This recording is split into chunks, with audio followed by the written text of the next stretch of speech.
So ito na yung na-revive natin na grapes mga dol. Ayan. Nangangailangan na po tayo ng catch wire mga dol kasi medyo mataas na yung kanilang mga shoots mga dol. Ayan. Pero tanggalan natin to ng mga ito.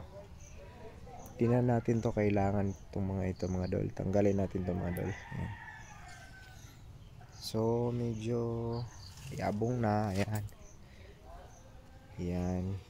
Kailangan pa rin natin itong linisin, itong mga unwanted natin na shoots mga lol. Ayan.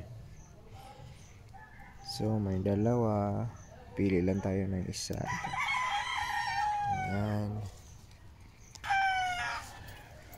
Ito naman yung pangalawang puno mga dol, pero pili pa rin tayo ng mas magandang shoots. So tanggalin natin to. Ayan. Tanggalin rin natin to. Ayan. Ito sa ilalim. So okay lang yung dalawa. Ito isa. Ayan. Tanggalin natin. Ayan, okay lang yan. Ito ayaw natin to. Ayan.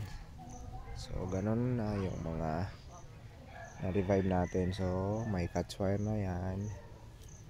Yung dito na lang yung kailangan ng catch wire mga dol. Ayan.